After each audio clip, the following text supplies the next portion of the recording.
Mi variada experiencia de economista, especialmente entre los pobres del sector rural,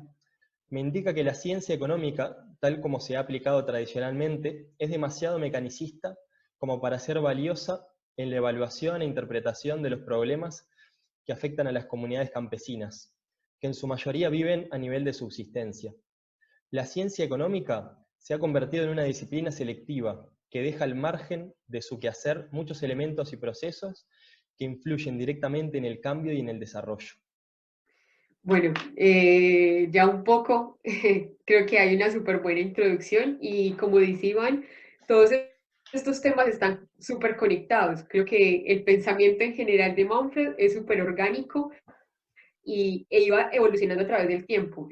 Entonces, continuando en esta línea de pensamiento, cuando hablamos de una visión mecánica, precisamente vemos cómo este pensamiento de la física, que también, claro, se basa en este pensamiento científico, donde se analizan fenómenos simples, termina siendo replicado y tomado a la economía, precisamente para tomar esta disciplina a nivel de ciencia, entonces, y darle también como este estatus de, bueno, hay una exactitud, las cosas se pueden cuantificar y de esta manera se pueden validar los conocimientos, entonces se replica precisamente a la economía y ahí es donde empieza a pretender pensar que las personas también funcionan, las personas y los sistemas vivos funcionan como una máquina. Entonces ahí es donde se Claro. da precisamente esta disociación de la realidad. Y preciso,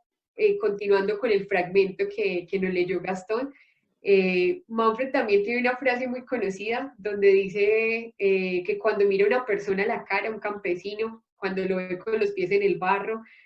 no puede explicarle cómo, si el PIB ha crecido, cómo él está desempleado, tiene 4 hijos y no tiene ni siquiera con qué comer. Entonces se da precisamente esta disociación donde los números no responden para nada a la realidad, donde simplemente hay una obsesión por lo cuantitativo y lo cualitativo no es correspondiente a Ujú. eso. Entonces,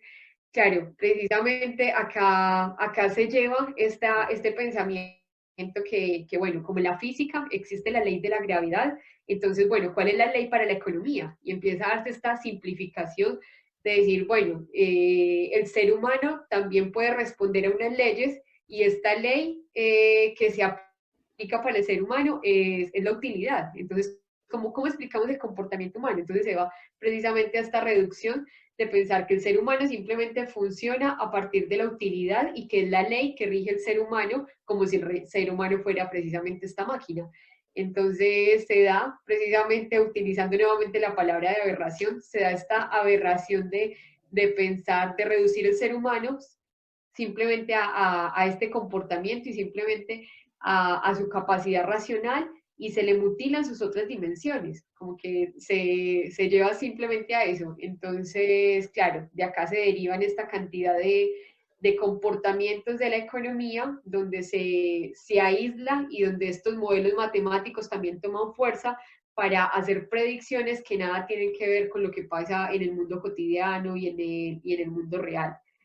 Y bueno, es súper interesante también cómo Manfred desarrolla esta crítica porque él tuvo la oportunidad de estar en estas dos dimensiones grandes de lo macro, de todos estos términos macroeconómicos y en diferentes organizaciones donde fundamentan su accionar allí y también tuvo la oportunidad de estar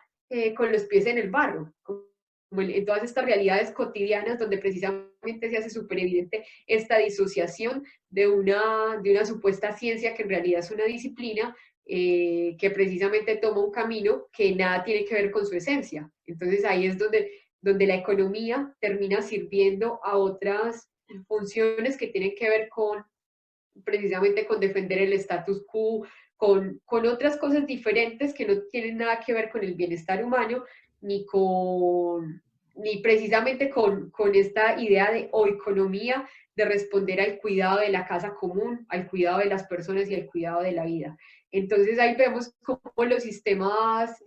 cómo la economía, si estamos hablando de esto, tiene que ver con sistemas vivos y no responde a este paradigma mecánico. Precisamente se plantea esta crítica de, bueno, cómo la economía también tiene que actualizarse a lo que está pasando, tiene que mirar a la realidad y también hacerse consciente que estamos hablando de un mundo orgánico, como la misma ciencia, como la misma física se lo ha planteado. O sea, la misma física cuántica ha hecho este salto de que el mundo ya no es mecánico, sino que estamos cambiando, hay un cambio de paradigma y de cosmovisión, y vamos viendo que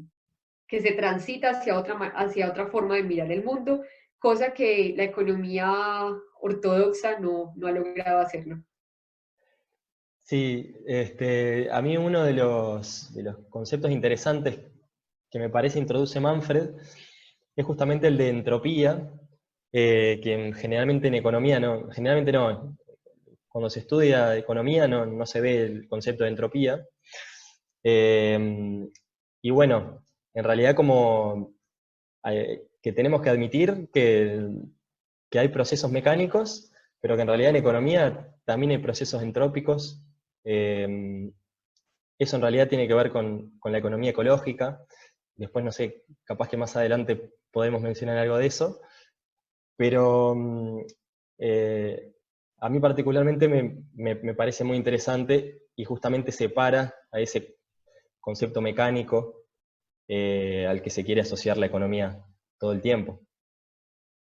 A mí me gustaría más que, bueno, sí, agregar y profundizar un poco más esta reducción que se ve mucho en el comportamiento humano, de llevarlo solamente a que el único motor del ser humano es la utilidad, y se borra todo lo que tiene que ver con la solidaridad, con, no sé, con el amor, con la intuición, con otras capacidades humanas,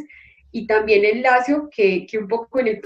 pensamiento de Manfred también está muy plasmado esto, esta visión macro, pero también esta visión micro de la inmensidad y de todos los potenciales que existen en el ser humano. Y por eso también en la dimensión perdida habla precisamente como de la inmensidad en el tamaño humano. Bueno. Y claro, cómo ver la realidad, no solamente desde un lado o desde una vereda, sino cómo ver la realidad complementaria, o sea, cómo ver que lo racional existe en el ser humano, pero también existe la intuición, también existe el sentimiento, cómo verlo como un todo completo y no solamente fragmentarlo en una parte, al igual que la realidad. También cuando hablamos de la realidad y de cómo conocemos el mundo, no solamente podemos reducirlo a números y a términos cuantitativos, sino que también precisamente hay que complementarlo con esta otra mirada, y como no es una cosa ni la otra, sino que son las dos en su conjunto. Entonces yo creo que es una forma diferente de mirar el mundo, mucho más holística y complementaria, la que se plantea desde esta crítica, y también reconociendo todos los daños y todo lo que nos ha llevado, ver de manera parcializada la realidad y limitarla solamente a eso. Buenísimo, así que yo creo que hicimos un buen recorrido por estas 4 críticas, que en realidad van a ser puntapié para entrar en alguna de sus obras. Particularmente estuvimos charlando con Lina y con Iván, y bueno, decidimos enfocarnos en 2 de los libros de Manfred. La economía descalza, que es su primer libro, de 1983, y Desarrollo a escala humana, de 1986.